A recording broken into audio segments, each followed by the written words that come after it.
Good afternoon students. प्राचीन भारत का इतिहास मैं टॉपिक लेके चल रहा हूँ। और जैसा कि आपको विदित है कि मैं पूरे इतिहास की सीरीज बना रहा हूँ और इसके माध्यम से मुझे उम्मीद है कि आप लोग नई नई जानकारियाँ प्राप्त करेंगे। और बीए, एमए और इवन सीबीएसई बोर्ड के इंटर कॉलेज के स्टूडेंट्स के लिए और प्लस नेट जेआरएफ के स्टूडेंट्स के लिए थोड़ा ये सीरीज उपयोगी होने वाली है। तो आशा करता हूँ कि आप लोग मुझसे जुड़ेंगे और चैनल को सब्सक्राइब करेंगे और मुझे सुझाव भी देंगे, वो बहुत ज़रूरी है कि ताकि मैं आगे इम्प्रूवमेंट करता रहूँ इसमें। तो जैसा पता है आपको कि बौद्ध धर्म चल रहा है इस सीरीज में, और बौद्ध धर्म की भारत को देन क्या है वो हम आज देखेंगे। तो बौद्ध धर्म की जो सबसे पहली देन है भारत को, वो ये है कि बौद्ध धर्म का विश्व को योगदान है, भारत को ही नहीं। देखिए, जैसा मैंने पहले बताया था कि बौद्ध धर्म एक मिशनरी रिलीजन है और मिशनरी रिलीजन के लिए खास पहचान होती है, ये ऑर्गेनाइज्ड होता है। और ऑर्गेनाइज्ड जब होता है तो इसमें संघ बनाया उन्होंने, गौतम बुद्ध ने, और संघ बना के इसको जो है पूरे दुनिया में, देश में नहीं, भारत में तो है ही है ये, फिर अपने दूत भेजे और अपने प्रतिनिधि मंडल भेजे। जैसे श्रीलंका में संघमित्रा तथा महेंद्र को भेजा, और ऐसे ही उसने कोरिया में, चाइना में, वियतनाम में, कंबोडिया में, जावा में, सुमात्रा में, अफ़गानिस्तान में, श्रीलंका में। तो ये देखिए कि सारा पहला भारत का धर्म है, मैं बताऊं आपको, जो दुनिया में गया। और दुनिया में गया ही नहीं, दुनिया ने अपनाया। और पूरा दक्षिण एशिया एक समय वो था जब पूरा दक्षिण एशिया बौद्धमय बन गया था, ये समझिए आप। तो ये छोटी बात नहीं है किसी भी रिलीजन के लिए कि वो भारत से बाहर जाकर अंतर्राष्ट्रीय वो पाए अपनी पहचान। तो एक तो इसका योगदान ये है कि भारत को पहला अंतर्राष्ट्रीय धर्म दिया बौद्ध धर्म के रूप में गौतम बुद्ध ने। दूसरा इसका ये है कि 6ठी शताब्दी ईसा पूर्व जो एक एक तरह से कन्फ्लिक्ट है। कन्फ्लिक्ट ये है कि क्या हम भौतिकवाद की ओर जाएं, क्या हम अध्यात्म की ओर जाएं, क्या हम पलायन की ओर जाएं, क्या हम चरवाक दर्शन की ओर जाएं। तो ऐसे इन्होंने क्या काम किया कि इस कन्फ्लिक्ट को ख़त्म किया।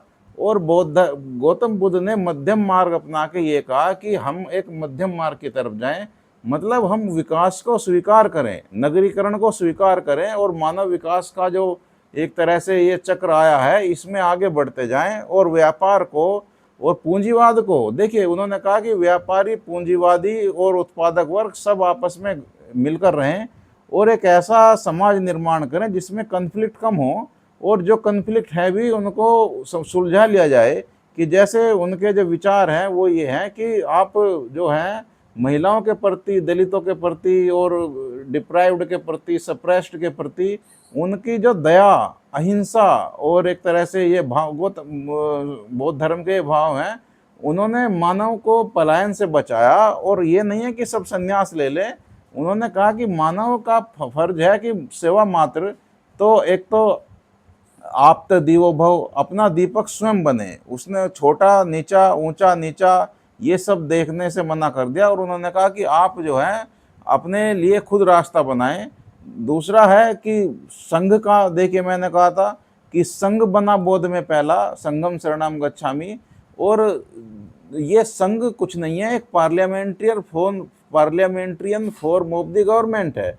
तो इसी तरह उन्होंने कहा कि आप सब संघ में आए। और दूसरा है कि धम्म, धर्म बहुत बड़ी चीज है। ये धर्म वो रिलीजन नहीं है, जैसे कि सनातन में भी या वैदिक कल्चर में भी धर्म रिलीजन नहीं है, ये पश्चिम के धर्म से रिलेटेड नहीं है, मैं आपको बताऊं। तो इन्होंने कहा कि धर्म ऐसा नहीं है कि एक रिलीजन चलाया, जैसा कि अशोक का धर्म है वो सेम है, कि ये एक कोड ऑफ कंडक्ट है या एक सदाचार की भावना है जो सब नागरिकों को एक तरह से हमें अपनानी होगी। और ये एक किसी वर्ग विशेष, संप्रदाय विशेष से संबंधित नहीं है, इसके नियम कानून भी नहीं है। ये एक ऐसा सदाचार है जिसको वेदों में रित कहा गया है, मतलब कि इसमें बड़ा सॉफ्ट है, इसमें दया है, करुणा है, अहिंसा है, सत्य है, अपरिग्रह है और न जाने कितनी चीजें हैं एक तरह से। तो अब ये बड़ी बात है कि उन्होंने धम्म का रूप जो है वो सब धर्मों के लिए विशाल कर दिया। और भारत की पहचान जो है वो आज इन्हीं मूल्यों से है। मैं बताऊं आपको, सत्य, अहिंसा, सादगी, देखिए सादगी, और ये भारत की पहचान है। और भौतिक कल्चर का और अध्यात्म का उन्होंने एक तरह से समायोजन किया। दूसरे इसमें यह है कि दूसरा जो योगदान है माय डे स्टूडेंट्स, दूसरा सबसे बड़ा योगदान है कि बौद्ध धर्म ने भारतीय इतिहास की क्रोनोलॉजी स्टार्टेड की है, या इतिहास लेखन की तिथि निर्धारण में योगदान दिया जाता है। कैसे? अब ऐसा नहीं है कि वैदिक काल में या उस काल में, ब्राह्मण काल में तिथियां नहीं होती थी, तिथियां तब भी होती थी, लेकिन उनका जो युग का और सतयुग का, कलयुग का, इस तरह का जो कंसेप्ट था वो अलग था। इन्होंने क्या काम किया कि पहली बार एक तिथि अपनाई, और वो तिथियां जो लिखी गई है वो इतिहास लेखन में जो है वो काम आई। अब देखिए कि जैसे इतिहास लेखन है, तो बौद्ध धर्म में और जैन धर्म में इतिहास बहुत लिखा गया, और वे प्रोफेशनल हिस्टोरियंस की तरह काम करते थे। कि जैसे आप देखिए कि कितने ये है उस समय की जातक कथाएं हैं। अब जातक कथाओं की संख्या 800 के करीब है। तो सारी जातक कथा कहानियों के माध्यम से लिखी गई। लेकिन अब हम इतिहास जो लिखते हैं उसका देखिए ट्रेंड क्या होता है कि जातक कथाएं मेरली कहानी नहीं है, स्टोरीज नहीं है। जातक कथाएं एक तरह से उस समय की अर्थव्यवस्था, उस समय का समाज, उस समय का वातावरण, उस समय की परंपराएं, उस समय की राजनीति। जीवक की कथा देखिए जातक कथा में मिलती है, देवदत्त की कथा जातक कथा में मिलती है। तो उस समय की राजनीति क्या थी, राजा कौन कौन हुए, महिलाओं की स्थिति क्या थी, दासों की स्थिति क्या थी, तो जातक कथाओं में ये सब चीजें दी गई हैं। और जातक कथाओं पे रिसर्च इतनी हुई है कि उनसे हमने पूरा इतिहास लिखा है। और इस इतिहास वो एक तरह से फिर चरित्र लिखने की परंपरा बुद्ध चरित्र अश्वघोष का है, फिर एक तरह से हीनयान महायान के ग्रंथ हैं, और एक तरह से दीपवंश और महावंश कहानियों के संग्रह हैं जो श्रीलंका से पाए गए हैं, फिर दिव्यावदान है, कहानियों का संग्रह है ये भी। तो ऐसी पुस्तकें, इतनी सारी पुस्तकें हैं बौद्ध धर्म में। और सबसे बड़ी 3 पिटक जिनको कहा जाता है त्रिपिटक, सूत पिटक, विनय पिटक और अभिदम्ब पिटक। पिटक माने होता है टोकरी, बास्केट, यानी कि खजाना है वो ज्ञान का। और इसमें कहा जाता है कि सूत पिटक में तो एक तरह से सिद्धांत हैं बौद्ध धर्म के, विनय पिटक में नियम हैं, और अभिदम्ब पिटक में जो है बौद्ध धर्म का दर्शन है। तो अब ये बौद्ध धर्म को एक तरह से मान लीजिए कि एक तरह से ऐतिहासिक काव्य या ऐतिहासिक ग्रंथ बौद्ध धर्म में इतने पाए जाते हैं, इतने दूसरे धर्मों में नहीं पाए जाते। इसी तरह से जैसे अब इन्होंने क्या काम किया कि बौद्ध धर्म ने भारतीयों का विदेशियों के साथ एसिमिलेशन, एसिमिलेशन कहते हैं, बौद्ध एक तरह से मिलन, सम्मिलन या सन्निकटता बनाई। अब आप देखिए कि बौद्ध धर्म ने विदेशियों को कैसे प्रभावित किया। इसका सबसे बड़ा ये उदाहरण देखिए कि मिनेंडर है साहब। मिनेंडर बौद्ध बन गया, जो कि इंडो ग्रीक, इंडो बैक्ट्रियन शासक है, जिसका भारतीय संस्कृति से दूर दूर का मेल जोल नहीं है। लेकिन देखिए उसने मिनेंडर नाम रख दिया अपना, और मिनेंडर नाम से देखिए पूरा एक क्या कहते हैं, ये पूरा ये मानिए कि नागसेन ने फिर मिलिंद पन्हो पुस्तक लिखी। जो बौद्ध भिक्षु है नागसेन, उसी का सवाल जवाब देखिए मिनेंडर सवाल करता है और नागसेन जो है उसके जवाब देता है। और इसी में मिलिंद पन्हो माने मिलिंद के प्रश्न, मिलिंद की जिज्ञासा।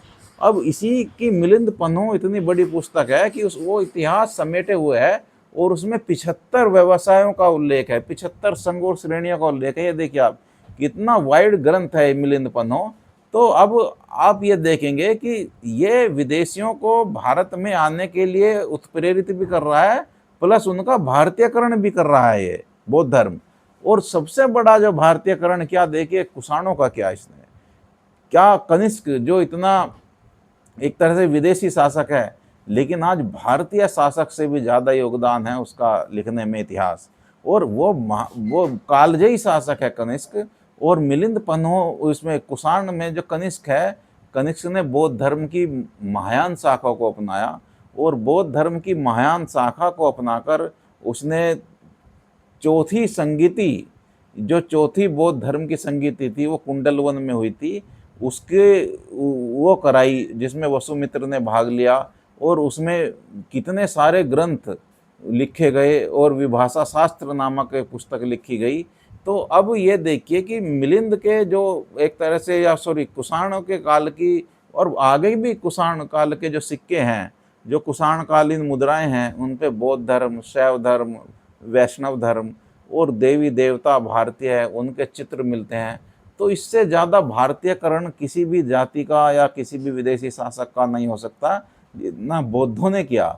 और फिर देखिए इसी से प्रभावित होकर आगे देखिए कि जब बौद्ध धर्म का सेंटर बन गया भारत, तो फिर देखिए पहले फाहियान आता है 4वीं शताब्दी ईस्वी में विक्रमादित्य के समय, और वो सारे वर्णन देता है। और फिर उसके बाद ह्वेनसांग आता है जो यहाँ पे जो है वो करता है अध्ययन। तो बौद्ध धर्म ने देखिए कि कितना वो क्या, कि बौद्ध धर्म ने एक तरह से ये मान लीजिए कि विश्वविद्यालय, अब देखिए दुनिया का पहला विश्वविद्यालय जो नालंदा है, और एक तरह से विक्रमशिला है और वल्लभी है, ये दुनिया के पहले बड़े विश्वविद्यालय हैं। इसमें क्या काम किया उन्होंने कि इन विश्वविद्यालयों को उसने एक तरह से यह मान लीजिए कि भारत में आश्रय दिया। और देखिए नालंदा तो दुनिया का बौद्ध धर्म का सबसे बड़ा विश्वविद्यालय है, जिसमें विदेशी छात्र आते हैं और करीब 10,000 के करीब छात्र पढ़ते हैं, ये बताया गया। और उसमें इतना बड़ा पुस्तकालय है कि खुद ह्वेनसांग और फाहियान वो पढ़े, और उनके पढ़ने के बाद में उन्होंने यहाँ पे बैठकर किताबें लिखी, यहाँ पे बैठकर अध्ययन किया बहुत ज़्यादा। तो मैं यही कहना चाहूँगा कि इतना एक तरह से वाइड दर्शन है बौद्ध धर्म का। फिर उसमें आइए कि बौद्ध धर्म में एक तरह से फिर मूर्ति कला को और एक तरह से वास्तुकला को कैसे योगदान दिया, ये भी इम्पोर्टेंट है। सबसे इम्पोर्टेंट तो बल्कि यही है। देखिए वास्तुकला के क्षेत्र में बौद्ध धर्म का बहुत योगदान है। मैं बताऊं आपको कि प्राचीन भारत में आप देखेंगे कि पहले हमारे पास प्राचीन भारत में आर्कियोलॉजिकल सोर्सेज होने का कम होने का कारण है क्या? सच्ची बात तो ये देखिए, प्राचीन भारत में आर्कियोलॉजिकल सोर्स कम होने का सबसे बड़ा कारण ये है कि प्राचीन भारत में हमारे जो मकान थे, अगर इंडस वैली सिविलाइजेशन को छोड़ दें, तो वो मकान जो थे वो लकड़ी के बनते थे या कच्ची ईंटों के बनते थे या मिट्टी के बनते थे। लेकिन अब आप देखिए कि बौद्ध काल में या कुषाण काल के बाद या इंडो ग्रीक्स के आने के बाद उसमें चेंजेस क्या हुए, कि इसमें चेंजेस ये हुए हैं कि कुषाण काल में क्या हुआ कि मकान जो है पत्थर के बनने लगे, टाइल्स के बनने लगे। और बौद्ध धर्म के काल में या जब उसमें महायान शाखा आ गई, तो आप देखेंगे कि पहाड़ को, पत्थरों को, बड़ी बड़ी शिलाओं को काटकर मकान बनने लगे। ये रॉक कट, जिसको कहते हैं rock cut temples, rock cut caves और रॉक कट विहार्स, रॉक कट चैत्य, रॉक कट स्तूपास, ये जो रॉक कट है मतलब पहाड़ों को काटने की जो एक परंपरा भारत में शुरू हुई है, ये सबसे बड़ी एक परंपरा है। और आप देखिए कि दक्षिण भारत में जाइए, सबसे बड़ा आश्चर्य है, मैं तो ये मानता हूँ कि वर्तमान ताजमहल या एक तरह से जामा मस्जिद या फिर और मध्यकालीन एक तरह से जो पुरावशेष हैं, उनसे भी ज़्यादा अगर आकर्षक है, मैंने खुद देखा है जाके, मुझे जो प्रभावित किया वो अजंता और एलोरा की गुफाएं हैं। और अजंता की गुफाएं तो मानता हूँ कि विश्व की धरोहर है, इंडिया की नहीं है, विश्व की धरोहर है। इनमें देखिए आप जाके कि कितना एक विराट पहाड़ को काटकर 28 से भी ज़्यादा गुफाएं हैं वो, और गुफाएं नहीं बल्कि हॉल हैं वो।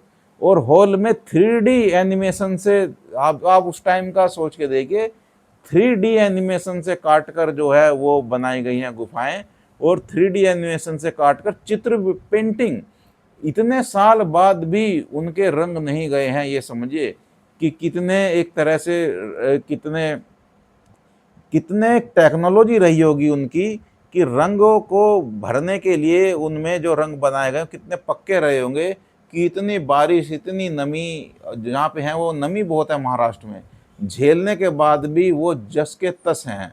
और उनमें और इतने अट्रैक्ट करते हैं कि आप इधर को जाइए तो ऐसा लगेगा आपको कि वो इधर देख रहे हैं, आप उधर को जाइए तो ऐसा लगेगा आपको उधर देख रहे हैं। तो जिसको आज हम 3D एनिमेशन कहते हैं, वो मूर्तियों में भी 3D है। देखिए सारी मूर्तियाँ 3D उसमें बनाई गई हैं। और इतने विशाल हैं वे कि कई दिन लग जाते हैं उनका घूमने में। उन पे जातक कथाएं उकेरी गई हैं, उनमें राजा रानियों के उस टाइम के चित्र हैं, सिद्धार्थ की कथाएं हैं, उसका महापरिनिर्वाण, उसका धर्म चक्र परिवर्तन, उसका जो है पहला एक तरह से क्या कहते हैं सन्यासियों को उपदेश देना, सब उकेरा गया है। और उसका बेटे का चित्र राहु का, और उस राहुल का, और उसकी माता का चित्रण गौतमी का, तो ये सब दिखाया गया है। फिर अब गुफाओं को आइए, फिर उसी में फिर है विहार।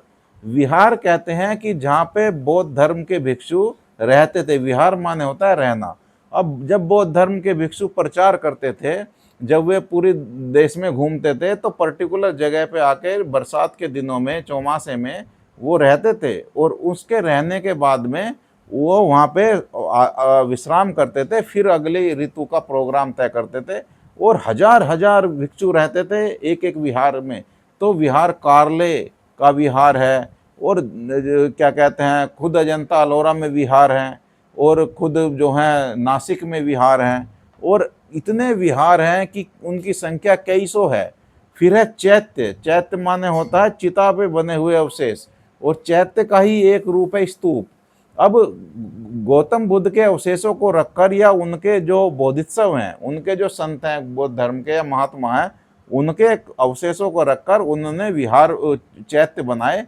और उसी में फिर आप देखिए कि स्तूप है, चैत्यों के अंदर भी स्तूप होते थे और खुले में भी स्तूप होते थे। और देखिए कितने बड़े बड़े स्तूप हैं, अगर आप देखेंगे जाके कि सांची का स्तूप है, भरूच का स्तूप है मध्य प्रदेश में, फिर अमरावती का स्तूप है महाराष्ट्र में, सॉरी आंध्र प्रदेश में। और इस सांची का स्तूप तो इतना बड़ा है कि पूरा एक विशाल है वो, और उसके अवशेष आज लंदन म्यूजियम में भी रखे हुए हैं। उन पे स्तूप जो है एक थोड़ा अंडाकार एक मेहराब होती थी ठोस, और उसके चारों तरफ प्रदक्षिणा पथ बना हुआ होता था, और बौद्ध भिक्षु उस प्रदक्षिणा पथ पे परिक्रमा करते थे। और ये एक तरह से ये मान लीजिए कि टेम्पल्स हैं बौद्धों के, वो पूरे दुनिया में जो भारत जाना जाता था, वो अपने चैत्य विहार और स्तूप के द्वारा जाना जाता था। इसी तरह फिर उसमें फिर देखिए कि ये है मूर्तिकला। अब मूर्तिकला इससे भी ज़्यादा व्यापक है वास्तुकला से भी। इसमें देखिए कि मूर्तिकला में आप देखिए कि ये है एक तरह से गांधार आर्ट और मथुरा आर्ट। तो माय डियर स्टूडेंट्स, मैं कहूँगा कि आप अगर दिल्ली नेशनल म्यूजियम में जाएं, या मथुरा म्यूजियम में जाएं, या अफगानिस्तान के म्यूजियम्स में जाएं, तो गांधार आर्ट की और मथुरा आर्ट की मूर्तियों से संग्रहालय के संग्रहालय भरे पड़े हैं। उनमें देखेंगे कि गांधार आर्ट की मूर्तियां तो विश्व प्रसिद्ध हैं। आपको गांधार आर्ट को तो डिटेल में भी पढ़ना होगा, आगे चलकर मैं बताऊंगा कि गांधार आर्ट की मूर्तियां, गांधार नाम इसलिए पड़ा कि गांधार जो जगह है अफगानिस्तान में, कुषाण काल में वो एक मूर्ति कला का प्रसिद्ध केंद्र बन गई। और जब वो मूर्ति कला का प्रसिद्ध केंद्र बन गई, तो वहाँ पर फिर उन्होंने क्या किया कि वहाँ पे काला पत्थर, ग्रेनाइट पत्थर बहुत मिलता है, जो मजबूत होता है और चमकीला होता है और सुंदर होता है। तो उस गांधार आर्ट में उन्होंने क्या काम किया कि गांधार आर्ट में उसको उस पे मूर्तियाँ बनाई गौतम बुद्ध की। और गांधार आर्ट पर जो प्रभाव है वो पूरा विदेशी है। देखिए एक फ्यूजन कल्चर का या कंपोजिट कल्चर का इससे बढ़िया एग्जाम्पल गांधार आर्ट से कुछ नहीं हो सकता, कि वो एक तरह से वो पूरी मूर्तियां जो हैं Greek, Indo Greek, Indo Bactrian, यूनानी स्टाइल में बनाई गई हैं। और गांधार आर्ट की इन मूर्तियों पे देखिए कि बौद्ध धर्म के खुद गौतम बुद्ध का चित्रण, वहाँ के देवता अपोलो और वहाँ के जो देवता हैं उनके अनुसार मिलता है, कि जैसे गौतम बुद्ध देखने में ही नहीं लगते कि वो इंडियन है, वो विदेशी लगते हैं। क्योंकि उस कला में घुंघराले बाल बनाने की परंपरा है, उस कला में जो है कुंडल पहनने की, आभूषण पहनने की, हार पहनने की, गले में चैन पहनने की परंपरा है। और उस काल में जो है फिर वो क्या कहते हैं मासल शरीर रखने की परंपरा है। तो वो सब उनका शरीर मासल है, वो बलिष्ठ दिखते हैं, और उनके जो है वो चप्पल पहने हुए हैं, और उनके जो आभा मंडल है वो भी विदेशी है, और वो ब्लैक स्टोन की बड़ी चमकीली हैं, बड़ी आकर्षक हैं। तो मैं ये कहना चाहूँगा आपसे कि इतनी बढ़िया मूर्ति कला हमें मिलती है देखने के लिए, वो कहीं दिखाई नहीं देती जो गांधार आर्ट में है। स्लेटी रंग की हैं, पूरे म्यूजियम में भरी पड़ी हैं, पूरे म्यूजियम में रखी हुई हैं, आप उनको देखिए। फिर इसी में फिर मथुरा कला है। अब मथुरा कला भी एक इंडिजीनियस कला है पूर्णतः। मथुरा कला की विशेषता ये है कि मथुरा कला जो है वो पूरा इंडियन ओरिजिन से है। मतलब वो स्लेटी पत्थर की नहीं है, बल्कि वो बलुआ जो चुनार के आसपास, मिर्ज़ापुर के आसपास जो पत्थर मिलता है, जो लाल रेड सैंड स्टोन कहते हैं इसको, और उस रेड सैंड स्टोन में जो मूर्तियां हैं वो बनी हुई हैं लाल बलुआ पत्थर की, और उन पे जो आभा मंडल है वो भारतीयों की तरह पीछे धर्म चक्र बना हुआ है, और बुद्ध जो है वो समाधि में तल्लीन हैं, और वे जो हैं वो नेचुरल हैं। देखिए गांधार आर्ट से मथुरा आर्ट ज़्यादा नेचुरल है, और वो बुद्ध के आभा मंडल को एक सन्यासी कैसा होता है, एक साधु कैसा होता है, वो दिखाती हैं। तो मैं ये कहना चाहूँगा कि और ये भी है कि सबसे पहले बताते हैं कि मूर्ति पूजा देखिए हिंदू धर्म में या सनातन धर्म में शुरू नहीं हुई, वो सबसे पहले मूर्ति पूजा जो है वो बौद्ध धर्म में हुई। ये भी आश्चर्य की बात है। और ये कहा जाता है कि बौद्ध पहले व्यक्ति थे जिनकी पूजा बुद्ध की तरह हुई, ना कि ब्राह्मण धर्म में देवताओं की हुई है। तो ये बड़ा आश्चर्यजनक है। और मानव रूप में बुद्ध को पहली बार जो है वो मथुरा कला में दिखाया गया है, क्योंकि मथुरा कला गांधार कला से भी प्राचीन है, और मथुरा तो उसका सेंटर था। देखिए अब इतने मतलब बौद्ध धर्म की देन है कि आप जानेंगे कि पूरे विश्व में आज देखिए, और इससे भी ज़्यादा मैं क्या कहूँ कि तिब्बत में सबसे ज़्यादा बौद्ध धर्म फैला, और वहाँ पे बौद्ध भिक्षु सबसे ज़्यादा थे। विदेशी यात्री आए, फाहियान आया, ह्वेनसांग आया, इत्सिंग आया, फिर उसके बाद तक भी बौद्ध धर्म के लोग आते गए। और उन्होंने तो जो पाल वंश है उसके पाल वंश वालों ने तो विक्रमशिला विश्वविद्यालय बनवा दिया वहाँ पे बंगाल में जो है, और इधर वल्लभी गुजरात में बनवा दिया। तो कहने का मेरा मतलब ये है कि बौद्ध धर्म का जो योगदान है इतिहास में वो बिल्कुल नहीं भुलाया जा सकता, और वो एक तरह से हम उसके ऋणी हैं। इतना बढ़िया एक तरह से कल्चरल कंट्रीब्यूशन है। तो आज के लिए इतना ही, और कल हम जैन धर्म पढ़ेंगे इसको डिटेल में। और मेरे वीडियो को आप लोग देखते रहिए, मैं पूरी सीरीज इसी में बनाता जाऊंगा। धन्यवाद।